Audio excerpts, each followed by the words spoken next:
दोस्तों स्वागत है मेरे YouTube चैनल इलेक्ट्रिकल हब पे। दोस्तों आज की वीडियो में देखेंगे कि आरओ में जो पावर सप्लाई होती हैं वो दो तरीके की यहाँ पे यूज होती हैं। कौन सी पावर सप्लाई बेस्ट होती है, किसकी लाइफ ज़्यादा होती है और कौन यहाँ पे बिल्ड क्वालिटी के मामले में भी ज़बरदस्त होती है। प्राइस की भी बात करेंगे, सब चीज़ कंपेयर करके देखूँगा। लेकिन मेरा सजेशन ये नहीं रहेगा कि आपको ये यूज करना है या ये यूज करना है। आप ये वीडियो को पूरा देखेंगे और उसके बाद खुद ये डिसाइड कर पाएँ कि आपको ये वाली सप्लाई यूज करनी है या ये वाली सप्लाई यूज करनी है। तो मोस्टली ज़्यादातर आरओ में इसी दो तरीके की पावर सप्लाइयाँ यूज में होती हैं। तो इस वीडियो को शुरू करते हैं और चैनल में फर्स्ट बार हैं तो सब्सक्राइब कर देना, वीडियो को लाइक कर देना और हो सके तो शेयर भी कर सकते हैं। बाकी कमेंट कर देना, मैं रिप्लाई नहीं दूंगा, तो आपस में ही आप एक दूसरे को रिप्लाई दे करके जो भी नॉलेज है या जो भी आपका ओपिनियन है उसको आप दे पाएँ। तो देख सकते हैं पहले क्या होता था कि हमारी एसएमपीएस टाइप पावर सप्लाई नहीं आया करती थी, तो हमारी यही सप्लाइयाँ आती थी जिसको हम कहते हैं एडाप्टर। तो यहाँ पे ये हो गया एडाप्टर और यहाँ पे ये हो गया एसएमपीएस यानी स्विच मोड पावर सप्लाई, और ये एडाप्टर हो गया। अगर हम दोनों का वेट की बात करेंगे तो इसके मुकाबले इसका वेट 5-7 गुना ज़्यादा होता है। ये हमारा हल्का होता है, ये हमारा काफ़ी भारी होता है। और साइज़ की भी बात करेंगे तो साइड टू साइड देख सकते हैं, इसका जो थिकनेस है वो देख सकते हैं। इसका थिकनेस लगभग हम कह सकते हैं कि डबल है, डबल से थोड़ा कम है इसकी भी थिकनेस। और यहाँ पे चौड़ाई की भी बात करेंगे तो लगभग दोनों सेम ही है। नीचे वाला फिर भी थोड़ा सा हमको यहाँ पे ज़्यादा चौड़ा दिखता है। तो जो फिजिकल है कंडीशन वो आप यहाँ पे देख सकते हैं। और जो एसएमपीएस टाइप का होता है उसमें हमको एक इंडिकेशन भी देते हैं, लेकिन जो अडेप्टर टाइप का होता है उसमें इंडिकेशन नहीं होता है। और खोलने के लिए सिंपल ही है कि ये भी 4 नटों से खुलता है, ये भी 4 नटों से खुलता है। लेकिन जो लोकल क्वालिटी की ब्रांड होती हैं ये खाली इस तरीके से कवर होता है। तो बाकी हम सारा चीज़ देखेंगे वीडियो में। तो देख सकते हैं अगर हम आउटपुट की बात करें तो यहाँ पे देख सकते हैं दोनों एक ही कंपनी के हैं, डूराफ्रेश फॉर हेल्थ लिविंग। तो ये आरओ डीसी अडेप्टर है, ये भी आरओ का डीसी ही अडेप्टर है। इनपुट वोल्ट 220 है, उसमें भी इनपुट वोल्ट यहाँ पे 140 वोल्ट से 290 वोल्ट तक यहाँ पे ये काम करेगा। और फ्रिक्वेंसी है जो 47 से 53 हर्ट्ज तक यहाँ पे ये काम करेगा। जो एम्पियर लेगा 800 मिली एम्पियर लेगा। इस पे आप ना जाएं जो ये डीपली है, क्योंकि ये लोकल ब्रांड हैं। तो यहाँ पे ये एक्यूरेसी कितनी सही है ये मैं कुछ कह नहीं सकता। आउटपुट की बात करें तो यहाँ पे ये 24 वोल्ट, 36 वोल्ट और यहाँ पे 24 प्लस 48 वोल्ट, इन 3 वेरिएंट में ये आता है। या तो आपको 24 वोल्ट में आएगा या 36 और 24 में या तो 36 वोल्ट में आएगा, या आपका 24 और 48 वोल्ट में आएगा। 3 तरीके से यहाँ पे ये आएंगे। यहाँ पे कुछ मैन्युफैक्चर मंथ दे रखा है और यहाँ पे दिया हुआ है कि क्लियरली यहाँ पे 24 वोल्ट 3 एम्पियर का है, यानी 60 वाट यहाँ पे ये आउटपुट जनरेट करता है। तो ये चीज़ दे रखी है। अब हम इनको खोल के देखते हैं इनके अंदर क्या है। तो पहले हम इसको उठाते हैं, इसका मुखड़ा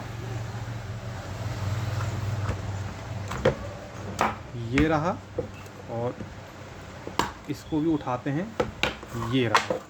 तो दोनों ही केस में देख सकते हैं ये एसएमपीएस टाइप है और ये अडेप्टर टाइप है। अगर हम इनकी बात करें तो एसएमपीएस टाइप होता है वो हल्का क्यों होता है यहाँ पे देख सकते हैं, क्योंकि ये किसी इलेक्ट्रॉनिक कंपोनेंट के माध्यम से यहाँ पे ये सप्लाई बनाई हुई है। लेकिन ये हमारा वो जो पहले का हमारा फॉर्मूला था, एक ट्रांसफार्मर ले लो, स्टेप डाउन ट्रांसफार्मर, एसी दे दो और एसी आउटपुट निकल जाएगी। कुछ यहाँ पे छोटे छोटे अप्लायंसों को यूज करके यानी डायोड और कैपेसिटर को यूज करके डीसी बना दिया जाता है। तो ये इसमें अंदर का दोनों का दिख रहा है। इसमें भी एक ट्रांसफार्मर होता है, लेकिन यहाँ पे ये कम वोल्टेज के लिए स्विचिंग करने के लिए बनाया होता है। पहले हम एसी को डीसी में बदलते हैं, फिर डीसी से फिर इसकी फ्रिक्वेंसी करवाते हैं जनरेट, और आउटपुट हमारा एसी वोल्टेज यहाँ पे जनरेट होता है। फिर डायोड लगा के डीसी कैपेसिटर लगा करके इसको बनाया जाता है। इस वजह से ये काफ़ी हल्की होती है, ये काफ़ी भारी होती है, क्योंकि इसमें एक हैवी टाइप का ट्रांसफार्मर की ज़रूरत पड़ती है। यहाँ पे ये देख सकते हैं, ये है इसका ट्रांसफार्मर। और यहाँ पे ये देख सकते हैं इस तरीके का ये ट्रांसफार्मर एक होता है। यहाँ पे लोहे की पत्तियाँ होती हैं, कोर होती हैं, उसको एक बॉबिन में कॉपर की बाइंडिंग स्पेसिफिक डाटा होता है, कितनी टर्नों पे कितना वोल्टेज आएगा। और इस पे हम देखेंगे इसी तरीके से। तो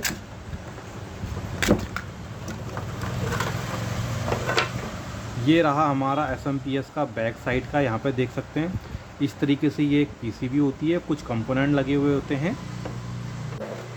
अब देखो होता क्या है कि प्राइस के मामले में बात करें तो ये काफ़ी कॉस्टली होते हैं, ये काफ़ी लो प्राइस में भी मिल जाते हैं, ये भी मिल जाते हैं। इसका कॉस्ट बढ़ने का कारण क्या है, क्योंकि इसमें जो वाइंडिंग होती है वो कॉपर की होती है, जो 1100-1200 रुपये kg के हिसाब से मिलता है। फिर उसके बाद इसका चार्ज, मेकिंग चार्ज और हम तक पहुंचने का चार्ज काफ़ी हाई हो जाता है। ये एक छोटे छोटे इलेक्ट्रॉनिक कंपोनेंट से मिलके बनता है, जो कि 50 पैसे से कम से लेकर के यहाँ पे 20-30-50 रुपये तक कंपोनेंट यहाँ पे आते हैं। तो बहुत सारे कंपोनेंट को मिला कर के यहाँ पे बनाया जाता है, जिससे इसकी कॉस्ट कम भी रहती है और वेट में काफ़ी हल्का होता है। अब हम करें कि कौन सा हमारा ज़्यादा चलता है, कौन सा नहीं चलता है। वैसे दोनों ही काफ़ी हैवी ड्यूटी प्रोडक्ट हैं, अगर क्वालिटी वाइज होंगे तो। अगर लोकल कंपनी के होंगे तो उसमें हम कह नहीं सकते, लेकिन किसी जेन्युइन कंपनी ने एक अच्छा इसका डिज़ाइन किया हुआ है दोनों का ही, तो दोनों ही काफ़ी लॉन्ग लाइफ हैं। मैंने देखा हुआ है कि जो एडाप्टर टाइप होता है ये भी हमारे कई सालों तक यहाँ पे चलते हैं, और जो SMPS टाइप होता है ये भी कई सालों तक चलते हैं। लेकिन इन दोनों में एक डिफरेंस काफ़ी अलग है रिपेयर का। अगर हमारा ये है तो अगर इसमें इनके अलावा अगर ट्रांसफार्मर जल जाता है तो रिपेयर तो इसको ना के बराबर मानो। बहुत से कम लोग होंगे जो इसकी वाइंडिंग रिवाइंड करेंगे, नहीं तो इसको हमने साइड में फेंकना होता है। जैसे कि यहाँ पे देख सकते हैं ये हीट होकर के जल चुका है। तो इस तरीके से अगर प्रॉब्लम आती है तो यहाँ पे ये हमारे कोई काम का नहीं रहता है। लेकिन ये क्या है दोस्तों, रिपेयर तो इसको भी नहीं करते हैं बहुत से लोग, लेकिन ये रिपेयरेबल, ईजी रिपेयरेबल है। यानी इसको हम कह सकते हैं 100% रिपेयरेबल, बिना किसी झंझट के। अगर जो रिपेयर करते हैं, जो PCB रिपेयर करते हैं, वो इसको 100% रिपेयर कर देंगे। लेकिन यहाँ पे ये रिपेयर करना थोड़ा कॉम्प्लिकेट हो जाता है, और यहाँ पे फिर पत्तियाँ खोलो, बहुत कम टेक्नीशियन मिलेंगे जो ये काम करेंगे, लेकिन ये ज़्यादातर आपको मिल जाएंगे टेक्नीशियन। तो रिपेयर के मामले में मैं कहूँगा ये काफ़ी बेस्ट है, और ड्यूरेबिलिटी दोनों की ही ज़बरदस्त है, दोनों ही लंबे चलते हैं। अगर क्वालिटी वाइज कंपनी के होंगे सालों साल चलते हैं, 5-5, 6-6, 8-8 साल में कुछ नहीं होता है इनको, काफ़ी लंबे ये चलते हैं। लेकिन जो सस्ते RO होते हैं, जैसे ये एक लोकल ब्रांड है ड्यूराफ्रेश, तो इन पर मैं कह नहीं सकता कि इनकी लाइफ हमारी कितनी है, क्या है।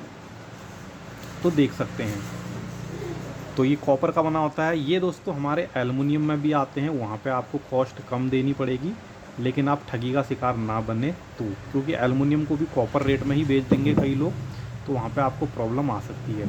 इसको चेक करने का सबसे आसान तरीका है, आपने ये खोल लेना है डब्बा, इसकी वायर जो है इस तरीके से अगर टाँके मार रखी है तो समझ लेना कि ये कॉपर है, क्योंकि एल्युमिनियम में टाँका नहीं पड़ता है। तो अगर टाँका नहीं लगा हुआ है तो एल्युमिनियम है यहाँ पर। तो ऐसे भी आप पता लगा सकते हैं कि ये आपका कॉपर है या एल्युमिनियम है। तो आपको क्लियर हो गया होगा कि आप अपने RO के लिए इसको लेना चाहेंगे या इसको लेना चाहेंगे। बाकी मैं प्रोडक्ट में लिंक दे दूँगा, वहाँ से प्रोडक्ट पे क्लिक करके आप RO चाहे SMPS या फ़िल्टर लेना चाहते हैं तो वहाँ पर चेक कर सकते हैं। और अगर आप RO, chimney, AC, fridge, induction repairing course करना चाहते हैं तो डिस्क्रिप्शन में मैं डिटेल दे दूँगा, वहाँ से आप कोर्स वो भी ज्वाइन कर सकते हैं। तो दोस्तों आशा करता हूँ काफ़ी कुछ समझ में आ गया होगा। ये आपने डिसाइड करना है आपके लिए ये बेस्ट है या ये बेस्ट है।